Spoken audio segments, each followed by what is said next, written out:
going in detail on that. But before we get there, I have this song that was actually written and composed by one of the panelists here. And may you enjoy it as we continue to commemorate. And of course, what can I say? To the genocide survivors, your resilience is what has kept Rwanda going. Let's listen into this song and watch it. And then when you come back, I'll be introducing our panelists.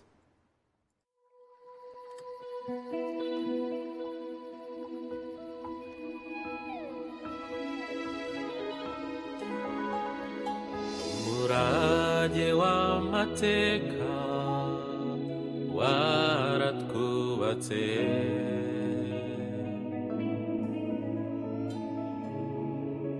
umurage w'amateka waratwubatse, twamburwa ubuzima, twamburwa ubutoni, bwa buto butoneshwa buterwa amarira, mugenda tubabona dusigarana agahinda.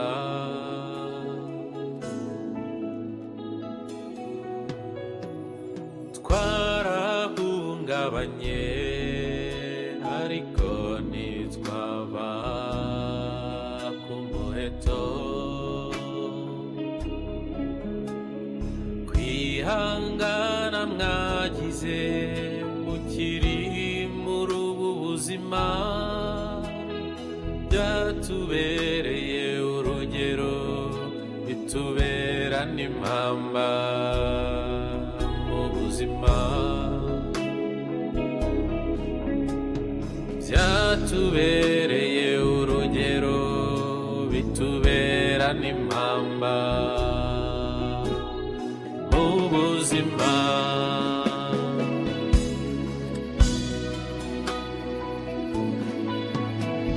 Abakuru n'abato twarareranye, turakura tuba abantu,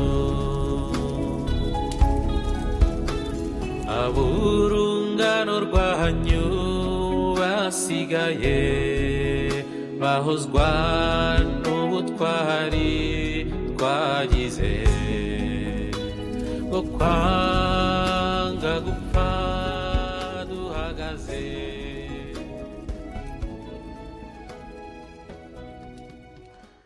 There you go, Clavel Irakoze, Umurage w'amateka, the legacy of history. Thank you so much for that song, Irakoze. And Irakoze is one of the panelists, and he has, you have a very long profile. I don't know where to begin from. Irakoze is an author, a singer, a songwriter, genocide survivor, and the head of archives and research at Aegis Trust. Archive and Documentation Center at the Kigali Genocide Memorial. Thank you so much for joining us. And of course, we have Gunilla von Hall. I hope I pronounced that right. A Swedish journalist, photojournalist, writer, and a journalist, and a photographer from that. Thank you so much for joining us all the way from Sweden. You've been here for some time now. About 10 days. 10 days. Yes. Thank you. We'll be getting to know more about that. Thank you. We have Dr. Jean Damascene Gassanabo, Director General of the Research and Documentation Center on Genocide at Synergy. Thank you so much for joining us, Doctor. Thank you for notice. Thank you for having me. Very long week, I understand. I appreciate. Thank you. And of course, who else? None other than Dr. James M. Smith, CBE. Thank you for having me here tonight. Sure, CEO, Aegis Trust. That's right. Thank you so much for joining us on In Focus tonight. Welcome. I hope you're doing well. Thank you. Let me start with Clavel. That song that we've seen, it's been 25 years after the genocide. You're a genocide survivor. You are probably a young boy at that time. How has been the journey of yourself and of how you've seen Rwanda recover through your eyes? I was 11 years of age, and it's been a long journey, 25 years since the genocide. And it was a very charged journey, Yeah. emotionally, but also recovering from the horrible past. Yeah, but so far so good. We are personally moving from surviving to living. So there is hope, and that is the tribute I put in the song we were watching. Quite an interesting song and quite a, powerful statement from surviving to living. And if you want to follow, get to know the details of the song, you can actually go on YouTube, your YouTube channel. And the song is called Mraja wa Mateka. Right. The story actually continues till the end of how far you've come so far. I will want to bring in Gasanabo, but let me first also inform you that Gunira was here in 1994 as a journalist covering the genocide. You recently published for the first time some graphic photos about the genocide. Do you want to tell us the journey, the experience, and probably why you chose to publish the photos this year? Well, what happened is that when I traveled here in 1994 and covered the genocide, you were in, for example, Nyaribouye, the church, and we took many pictures of the massacre there, and they were too graphic, too brutal to ever publish in my newspaper, so we didn't publish any at the time. I kept these pictures for 25 years. I thought there were a lot of pictures already available here in Rwanda of the genocide, and I understood that there is a need for pictures, for visual proof. So then I decided to make a donation, to donate my pictures of the genocide to the Kigali Genocide Memorial. And when I did that, we also had an article in my newspaper, but there we chose actually not to have one of the pictures of the people who were killed in the church, because it's just not ethical. We choose not to. But I hope they will be of use for the Kigali Memorial, for research and for a better understanding and for proof of genocide. It really was that bad, and my picture shows how bad it was. We'll be diving into details of how you took the pictures and, of course, the ethical part of journalism that you took. But let me bring in Dr. Gasanabo. Rwanda's library of the 1994 genocide against the Tutsi has been growing over the years. How important is content in fighting genocide, denial, and the ideology? Yes. We need more publications on the 1994 genocide against the Tutsi. Yeah. Publications by Rwandans, but also by non-Rwandans who want to tell the story of what's happened in this country. We need those documents. They can be books, or it can be articles, academic articles or newspaper articles. It can be through songs, through painting, any kind of material you use to send the message. And the message here we want to send is what's happened here. We had a genocide against the Tutsi. And yes, we see since 1994 an increasing number of publications, but we need more. We need more publications. So meaning we need to read what we have already to understand what the books or the author are telling, and then also be inspired and also tell our story. So it has been done, but we have to put more efforts and continue to write and publish. Why do you expect this? Who are you saying you need more? We need from who? From where? Well, from us as Rwandans, Yeah. but also from other people, other friends of Rwanda, who want to tell the story. We as Rwandan, it's our responsibility, I think, to tell our story first, to tell our story, and then also friends of Rwanda, like Gunina did, also tell our story.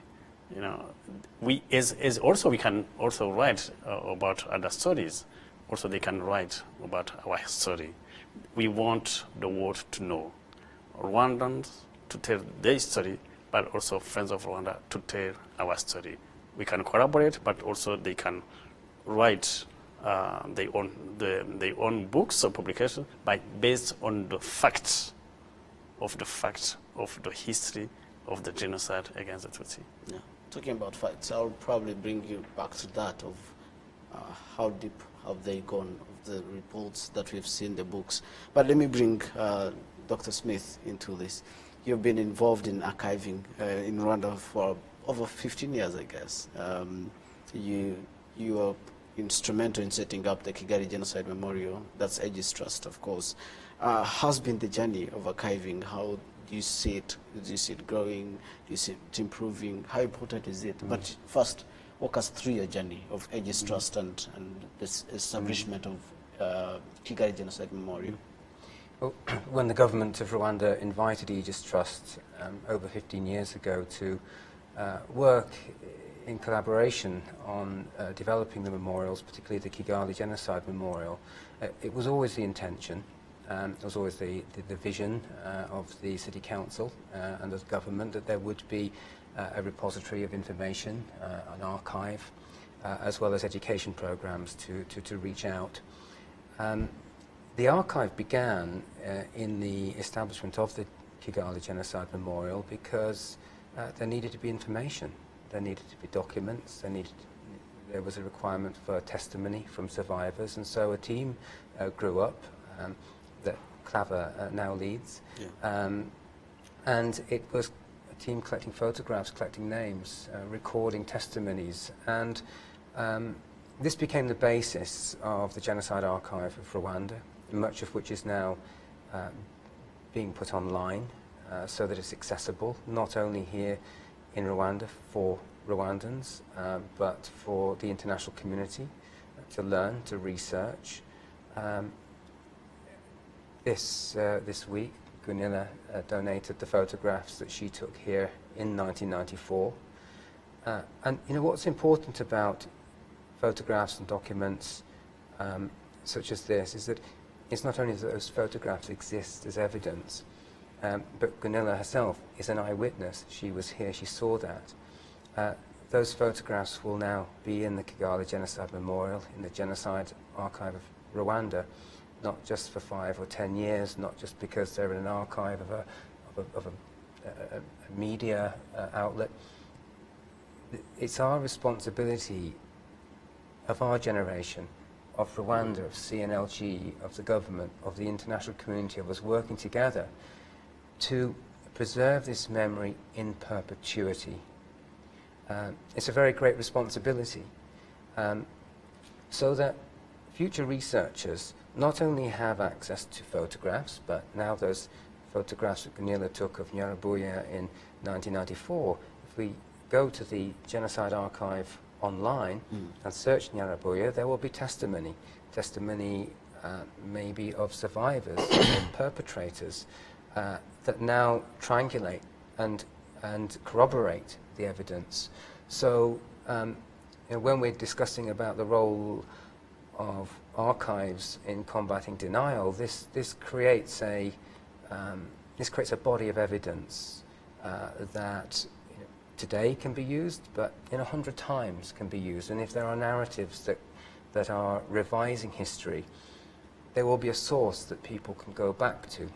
It's maybe not the only source, of course, but we need to continue to grow it because we can see around the world there is revision, there is denial, negationism, and it's very complex how that happens sometimes. We can't always defeat it, but what we can do is create the documentation, establish the documentation in different forms, whether it's testimony, photographs, government archives, so that it's always there for future generations. Sure. Mr. Gasanabo, looking at the literature that has been published, the books, we saw some books being put out actually this week. Actually, we saw some of the books being published by Rwandans, by non-Rwandans, comparing it with, you know, the negative literature that has been published over the years. What is the trend and what needs to be done to, you know, reduce, to match the trend, or even be able to beat the trend of the negative literature about the genocide? Yeah, you know, even if it's one book, which is negative. It destroys the society. It can be one, very negative, very dangerous. And now, to find a way to provide more information to show the difference or to show the contrary of that negative book, you need more efforts, and you need many other books. In fact, it's easy and quick to destroy, but when it's about to rebuild, then it takes time. That's why I'm saying we need more books based on facts. Sure. Based on fact of what's happened here in this country. We need more books, more authors who read, understand, and write.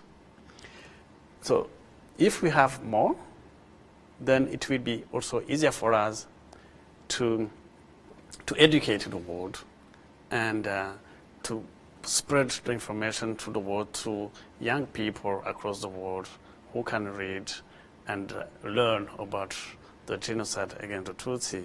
So if we have more books, then those kids, those young people, those professors, those teachers across the world will have materials, resources to use in the schools, in the libraries, in everywhere. So we need, that's why I'm saying, yes, there is a progress, but still we need more. It's easy to destroy. Yeah, we see in the newspaper one tweet or one book, one article, academic or newspaper article, is destroying a lot. It's one, but it's destroying a lot. So that's why I'm saying, yes, we need more Rwandans who read, because you can't write if you don't read. Exactly. That's actually why I wanted to know. The literacy, the leading culture in Rwanda is one that is questionable. And then if we're having more people who are writing, is that the best medium to reach out to our audience? Or I think we need something different? I think, first of all, let's read what we have. We have many books, we have many articles, we have information. But what do we do with that information? Let's read and understand. We have many things to read, but are our young people read? Do I read? How do I read? So you read and you understand. So that's very important I'm saying for young Rwandans who are at secondary school or university level to read before you write. Yeah. Then when you read, you make your analysis, you make your interpretation, and you understand better, and then you can then have idea and put your own idea on paper. All right. Talking about putting ideas on paper, let me bring in Clavel. I understand there's a book that is about to be published. I don't know if it's already published. Your book. Mm-hmm. Tell us about your book and what inspired you to write a book. When I was looking at it, before it came on air, I was trying to see through some comments, reviews online. Mm-hmm. It looks like it's not like the ordinary books that we've seen. Tell us about it and what inspired you to write that book. So my book is entitled "That Child Is Me." Mm-hmm. It's actually here. Oh, so it's nice. It's a book for young children from 5 to 13 years of age. What inspired me was the urgency to preserve the memory of genocide and the transmission of this memory we are talking about. But my interest went into the young generation, looking at the population of Rwanda, where we have 60% of our population under the age of 30. I think there is that urgency of letting them know what happened in the past. And so I came up with this book for kids, made of illustrations, bearing in mind that these are young children and we need to be careful on how we expose the trauma of our past to them, and what we really want them to learn out of our traumatic stories we are bringing to them. So that came into my mind, but obviously it also connects to my professional work. I work at the Kigali Genocide Memorial. It's going to be 10 years now. Yeah. And on a daily basis, I'm involved in collection of evidence, testimonies. And so I see the need of creating more materials that will help people to understand this history, but also the journey of recovery from the genocide. So that's how that is how the book came about. That child is me. What do you mean by that child is me? Is it the child in the book? That you want So that child is me. The book is based on my true story of my survival, of what I endured during the genocide. But I know out there many survivors who were young by the time genocide was happening, also have stories they can share with Rwanda and with the world. So that child is me.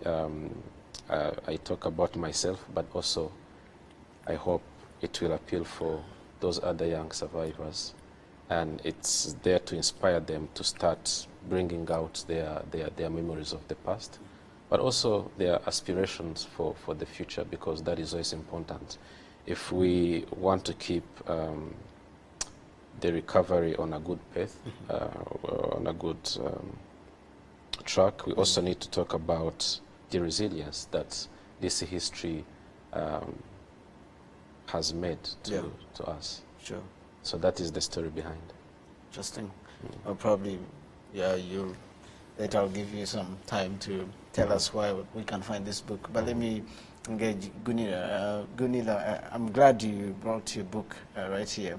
The collection of the photos. I don't know if we will be able to show some of them, but because they're very graphic, I don't think it's the right time. If you need it, you go to the Kigali Genocide Memorial. I understand you donated some of the photos.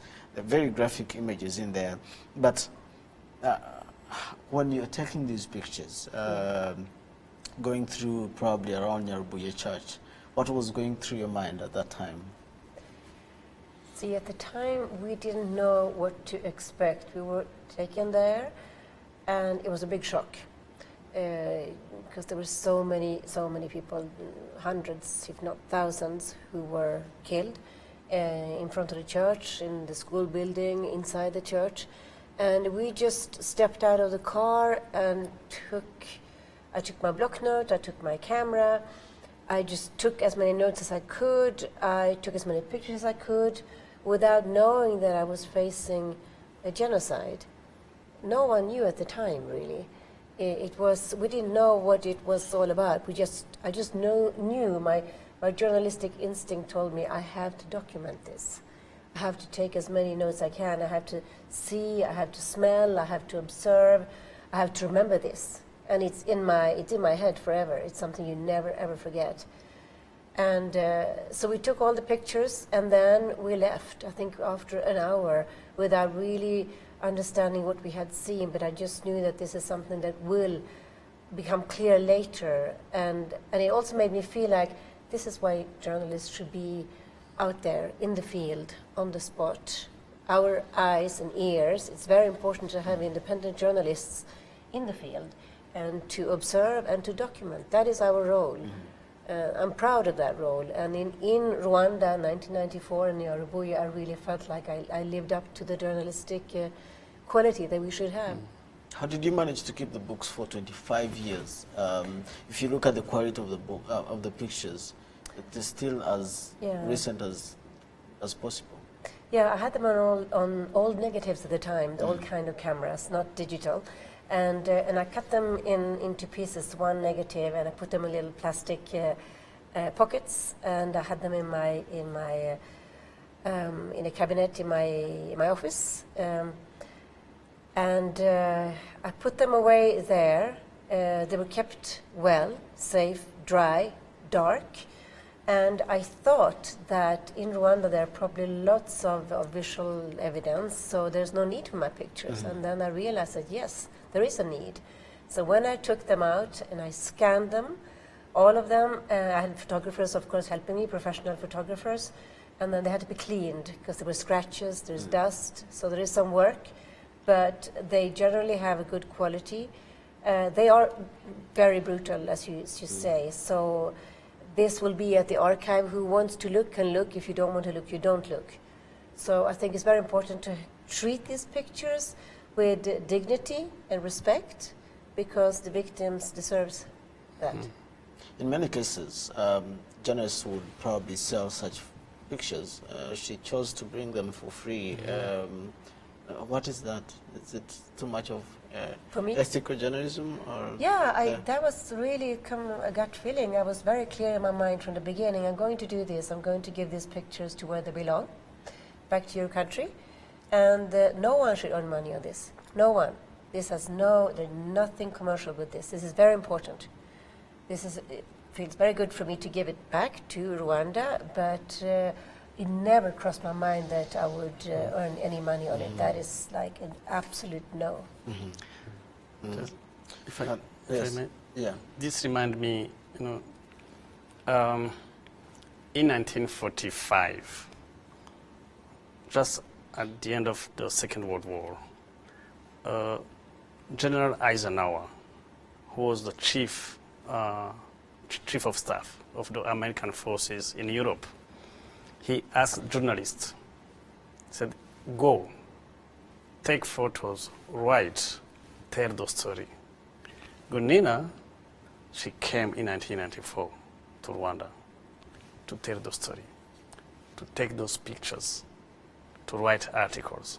I saw her articles of 1994. I don't speak Swedish, but I saw the documents. Those are evidence of the 1994 genocide against Tutsi, and those photos you can tell. You see those photos, yes, it happened. So it's important to have journalists at the right moment who can then write and take photos which will be used for the next generation to see, to touch, and this is the evidence of what's happened. Yeah. Good job. Yeah, sorry? Stories Yeah. are also very important, and witnesses' stories. But the thing is that it's many years ago, and maybe sometimes you don't remember exactly how it was, and maybe it was worse, maybe it was less bad. But the importance with pictures, I think, is that they do not lie. It's very clear what you see is what happened. While sometimes maybe stories you cannot remember exactly what happened. Quite a great addition to your archive there. It really is a very important addition, and for those of us who've been involved in producing exhibitions and publications over the years, we're very conscious that there are photographs that were taken during the genocide and the aftermath of the genocide that sit in archives around the world, and if Rwandans wish to publish or create exhibitions, they have to pay for them, and we're very grateful that Gunilla has brought these photographs back where they belong, for the memory of those victims. And yes, there are ethical matters around even publishing photographs like that to ensure that we keep the dignity of the victims. You've not shown them on the television tonight, partly because of traumatizing people, but partly because of keeping the dignity of the victims. But they still need to be there so that people can come, see them as evidence for what happened.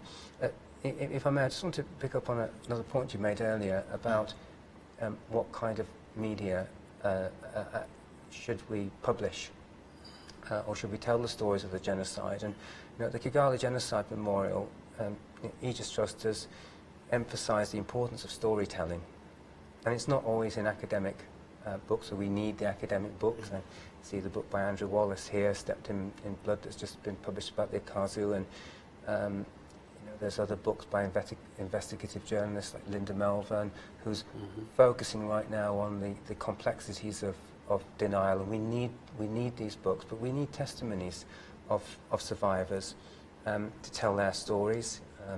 I felt privileged last week to be at the launch of a testimony of Yolanda Mukakasana, who wrote a book 2 years after the genocide in French, and has just been translated into English. And what's important about testimonies like this is that they're not only powerful, not only deeply emotive, but they're accessible to a wide audience. And that's hugely important for Rwandans and survivors and other witnesses to be able to produce those books, and we need to create access. It's great that that's been published by a Rwandan publisher who's a press, and I hope it will get really wide exposure. But we need to go beyond that. I was really always look back to the I guess the collective memory around the Holocaust, and the way in which in the 70s and 80s, and particularly the 90s, there was a huge awareness. Some 50 years after the Holocaust, movies like Schindler's List carried an immensely important message. It was a fictional movie in some respects, but it was all rooted in truth. And if anyone wished to go back to the truth and back to the survivor testimonies, those testimonies are back in the USC Shoah Foundation's archive, so it can be corroborated, and that the evidence. But to reach the audience, it had to be an accessible medium. And there are ways in which these stories are happening, of course, here in Rwanda. The Aegis Trust has worked with the Masharika Theatre Group, who tell stories of the genocide in different ways, in very powerful ways in which we can connect emotionally. Clava's book there, That Child Is Me, is a way of reaching younger children. So we need to encourage not only publication of books that are just rooted in academic that academic rigor, but also in media that will reach those wide audiences.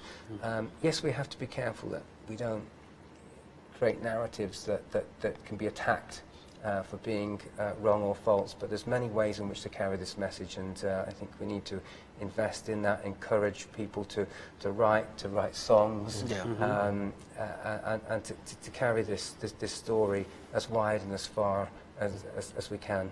Sure. Thanks for that intervention. Quick one. Clavel has also recently produced a mini documentary about his story. He told me before he came on air that it is an untold story of the place where he survived from. Let's watch it, and when we come back, he'll be telling us more of why he chose to tell this story at this particular time, after the 25 years later after the genocide. Let's watch this short video, and then when we come back, he'll be telling us more about that.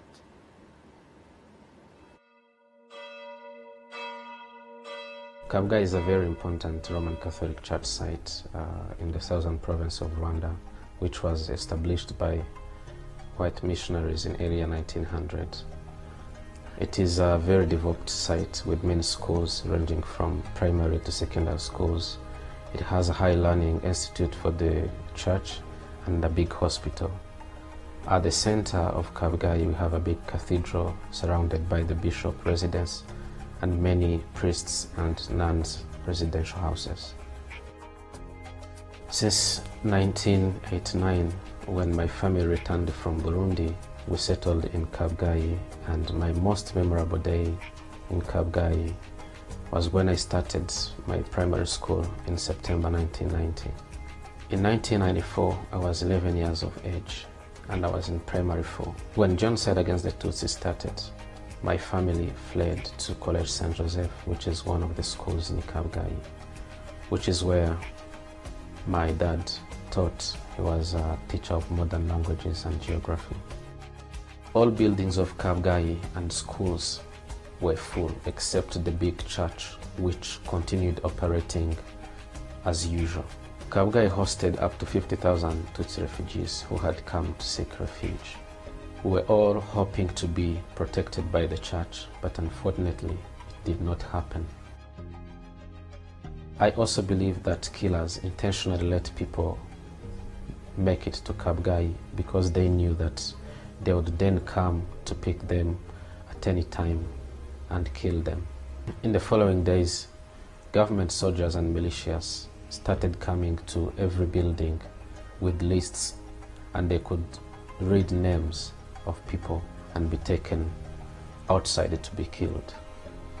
That is how my father was taken on April 28, alongside with many other men. And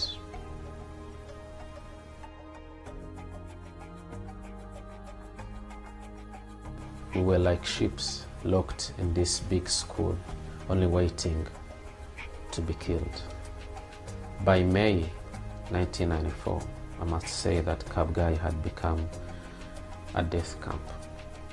Not only we had people being taken every day, but we also had people dying of hunger and cholera outbreak, which had obviously attacked the site because we had no water, no food, and nothing as assistance. My family and I lived a horrific time in Kabgayi for almost 2 months, until June 2nd, 1994, when RPF liberated Kabgayi, and then we were taken to a safe place. In my upcoming book, That Child Is Me, I try to describe, to revisit my horrific past and bring it to young children, because I believe that it is very important that they connect with our memories of the past.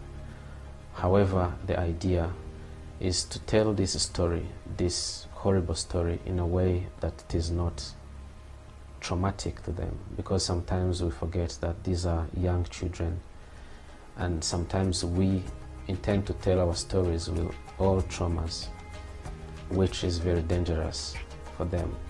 That Child Is Me is a book made of illustrations to describe my happy time with my family before the genocide, my horrific genocide time, and my survival journey till today. It comes out to challenge other parents to break the silence and start talking about their memories and stories of the past. I hope everybody will find this book inspiring.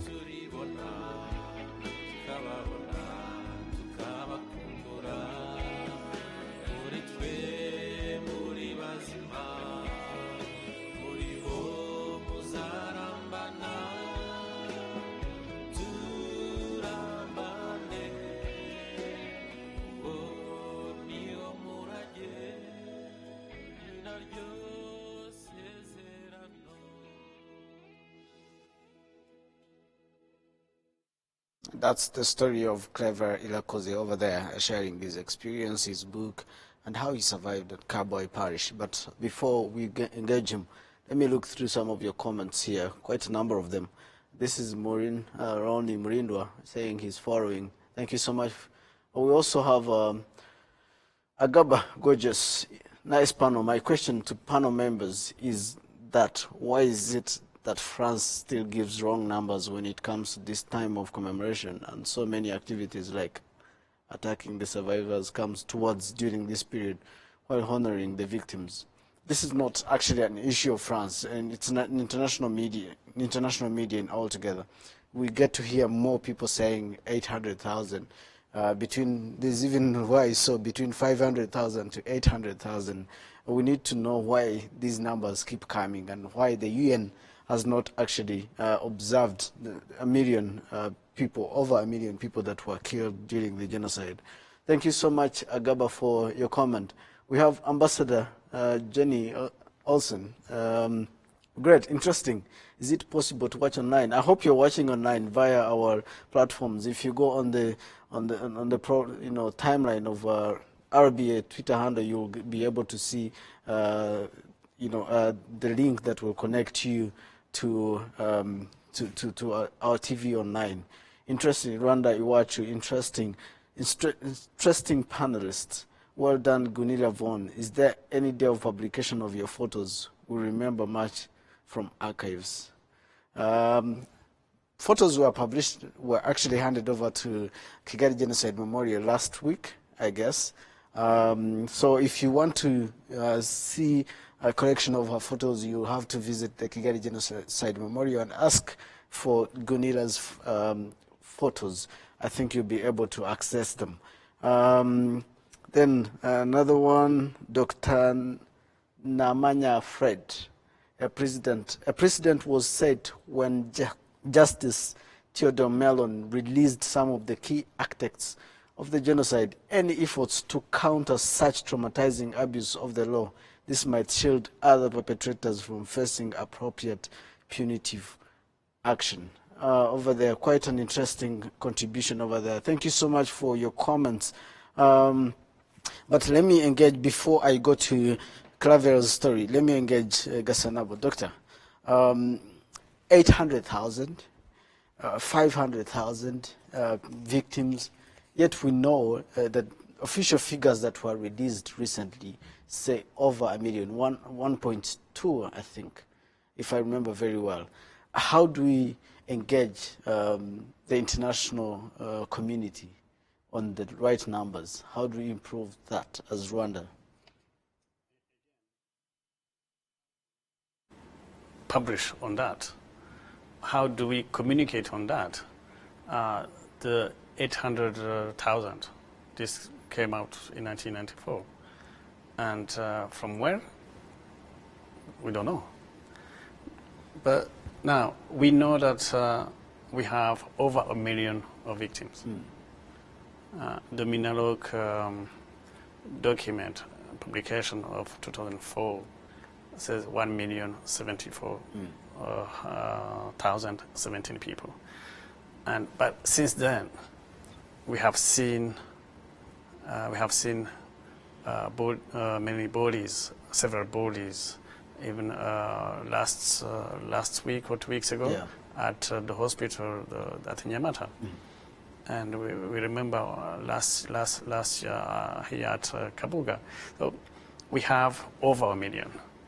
It's really difficult to say the exact number, but what we know is over 1 million. And now, how to correct those UN figures? I think it's our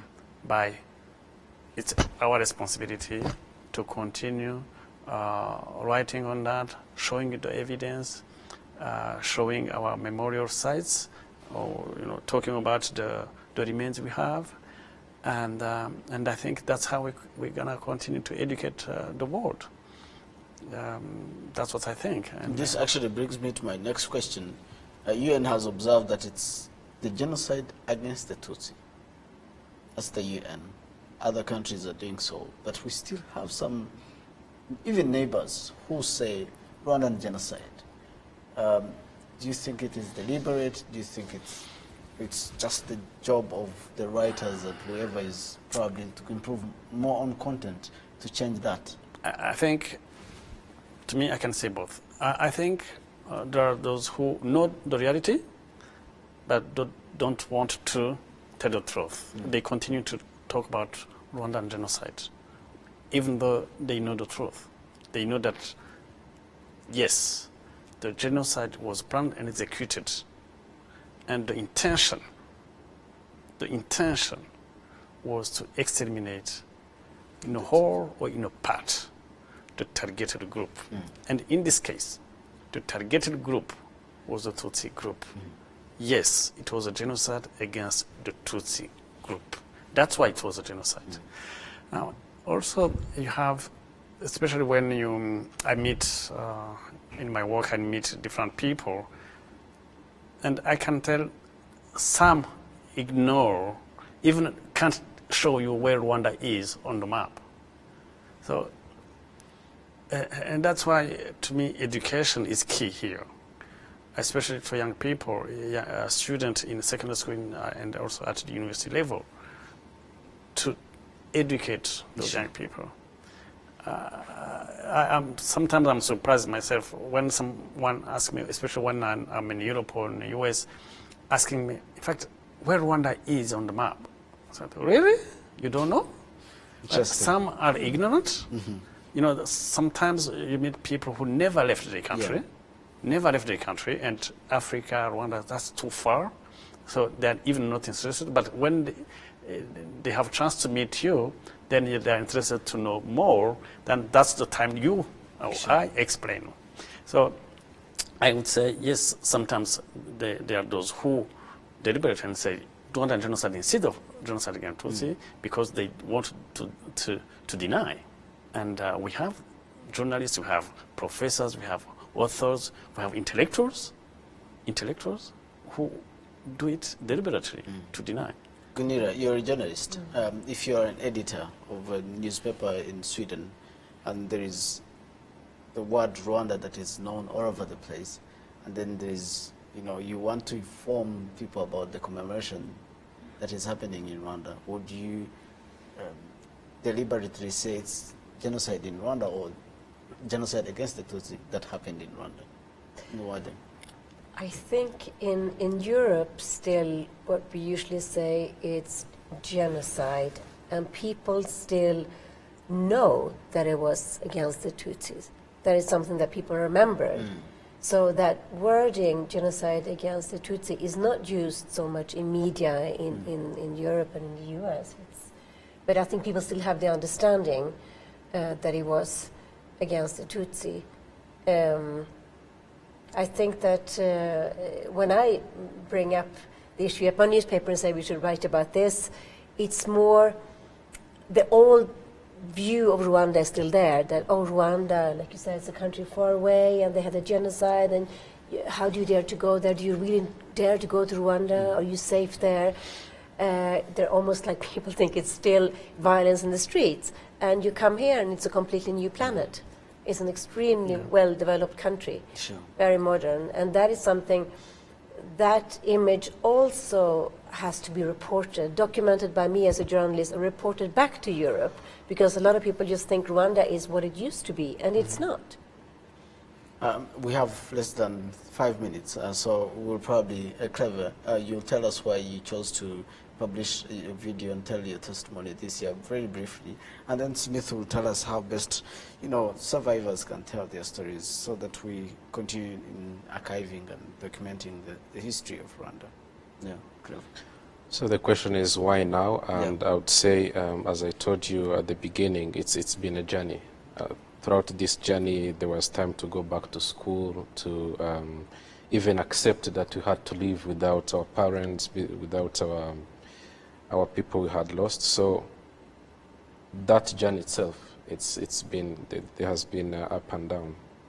But today, from my professional career I took when I joined the Memorial and Aegis Trust, I think there's been more of understanding why this has to happen, and now is the time. I can say it's a great milestone, but the journey continues. Sure. Thank you so much. How best can survivors tell their story? How best can Rwanda tell its story of survival and recovery? Sometimes it's very difficult for survivors to convey their story. Yeah. We know from previous genocides, the Holocaust, survivors can go their entire lives and just feel it's too difficult to tell their children. Clav has been struggling with that and conveyed it in his way. The important message is that survivors should tell their story in their own time, in their own way. And if it means just writing a few notes down, recording something, telling their children or a friend to start with, if the stories can be filmed and archived in a visual archive, that would be wonderful, and the Kigali Genocide Memorial wishes to do more of that, funding permitting.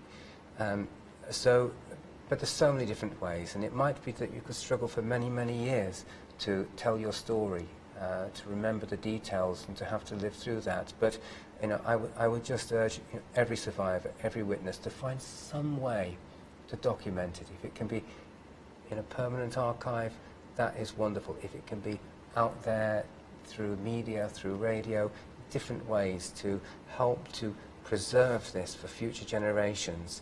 But we're all in this together, in this trying to combat denial. The important, of course, 800,000 a million, it's really important for Rwanda to get that story over. But the critical thing here is that we convey to the world that this wasn't just a conflict. There was this intent to destroy every Tutsi in this country and beyond this country.